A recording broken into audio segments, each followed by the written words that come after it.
আসসালামু আলাইকুম। আজকের ভিডিওতে আমরা দেখব কিভাবে আমরা GitHub এর মাধ্যমে আমাদের Git কনফ্লিক্ট টাকে হ্যান্ডেল করতে পারি। আমরা প্রিভিয়াস ভিডিওতে এই স্টেটে ছিলাম যেখানে আমাদের ২ টা ব্রাঞ্চ ছিল। একটা ছিল আমাদের মেইন, আরেকটা ছিল আমাদের ফিচার। এখন আমরা কনফ্লিক্ট ক্রিয়েট করার জন্যে আমাদের সেম ফাইলের সেম লাইনে চেঞ্জেস করব। অর্থাৎ আমাদের এইখানে যেটা আছে যে this has been change from GitHub এটাকে রিমুভ করে দেই। আমরা এটুকুও রিমুভ করে দিতে পারি বা এখানে মেডটাকে রাখতে পারি এবং আমরা এখানে লিখতে পারি এটাকে সেভ করব এবং আমরা এটাকে অ্যাড এবং কমিট করে নেই। ও ২ টাকে একসাথে লেখা লাগবে এবং এটাকে আমরা পুশ করব।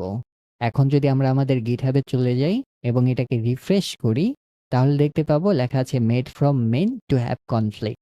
আচ্ছা, টু ক্রিয়েট কনফ্লিক্ট হতো। আমাদের ভিএস কোডে ব্যাক করি। এখন আমরা যেটা করব, আমরা আমাদের ফিচার ব্রাঞ্চে শিফট হব।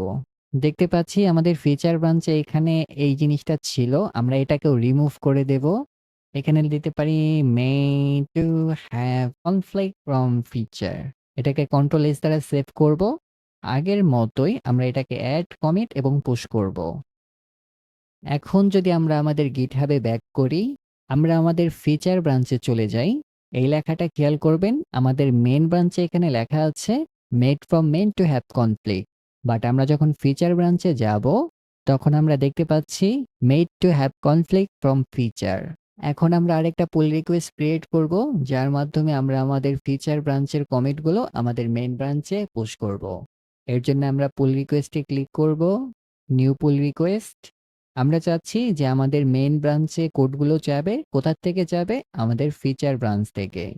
পুল রিকোয়েস্ট এখনো ক্রিয়েট করিনি, কিন্তু আমাদের এখানে একটা ওয়ার্নিং চলে আসছে যে এটা অটোমেটিক্যালি মার্জ করতে পারবে না। সমস্যা নেই, আমরা GitHub এই কনফ্লিক্টটাকে ফিক্সড করব। সো ক্রিয়েট পুল রিকোয়েস্টে আগে ক্লিক করি। ক্রিয়েট পুল রিকোয়েস্টে ক্লিক করব।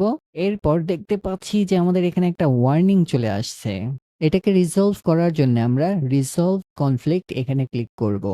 আমরা পূর্ববর্তী ভিডিওতে বলেছিলাম আমাদের এখানে ইকুয়াল সাইনের মানে হচ্ছে ডিভাইডার। আমাদের প্রথমে আছে যে কারেন্ট চেঞ্জেস, অর্থাৎ আমাদের বর্তমান ব্রাঞ্চে কি আছে সেটা হচ্ছে আমাদের ফিচার ব্রাঞ্চ এবং এর নিচে আমাদের ইনকামিং চেঞ্জ আছে। সো আমরা কোনটাকে অ্যাকসেপ্ট করতে চাই? আমরা চাইলে ২ টাকে কেটে নতুন কিছু লিখতে পারি, অথবা আমরা যদি চাই যে আমাদের এই জিনিসটা থাকবে, তখন আমরা এই উপরের অংশটুকু কেটে দেব এবং আমাদের নিচের যে অ্যারোর অংশটুকু আছে এটুকু কেটে দেব। কন্ট্রোল জেড দ্বারা আপনারা চাইলে আবার ব্যাক আনতে পারেন। আবার আপনারা যদি চান যে না এই অংশটুকু আমি রাখবো, তখন আমরা এই নিচের অংশটুকু কেটে দেব এবং এই উপরের অ্যারো অংশটুকু কেটে দেব। আপনারা যদি চান এখানে আরো অনেক টেক্সট এড করবেন, করতে পারেন। করা শেষে মার্ক অ্যাজ রিজলভড এখানে ক্লিক করবেন। দেখতে পাচ্ছি সবকিছুই ওকে। এরপর আমরা কমিট মার্জে ক্লিক করব। এখন এটা দেখাচ্ছে যে no conflict with the base branch. এখন আমরা মার্জ পুল রিকোয়েস্টে ক্লিক করব। এরপর আপনারা চাইলে এখানে কমিট মেসেজ এবং ডেসক্রিপশন চেঞ্জ করতে পারেন। এরপর আমরা কনফার্ম মার্জে ক্লিক করব। এর মাধ্যমে আমাদের পুল রিকোয়েস্টটা মার্জ হয়ে গেল।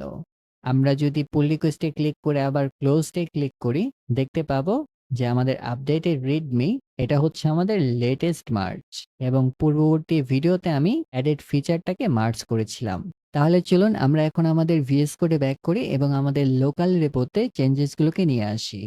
আমরা এটাকে ক্লিয়ার করে নিই এবং গেট পুল কমান্ডটাকে রান করতে পারি, কিন্তু আমরা তো আমাদের মেইন ব্রাঞ্চে মার্জ করেছি। তাহলে আমরা মেইন ব্রাঞ্চে শিফট করি, গেট চেকআউট আমাদের মেইন। এখন যদি আমরা গেট পুল কমান্ডটাকে রান করি, তাহলে দেখতে পাচ্ছি আমাদের এই লেখাটা কিন্তু এখানে চেঞ্জ হয়ে গিয়েছে, made to have conflict from feature, কিন্তু আমরা মেইন ব্রাঞ্চে আছি। আজকে এই পর্যন্তই। পরবর্তী ভিডিওতে দেখব কিভাবে আমরা আমাদের ডিফল্ট ব্রাঞ্চটাকে চেঞ্জ করতে পারি। সেই পর্যন্ত ভালো থাকবেন, ভালো রাখবেন।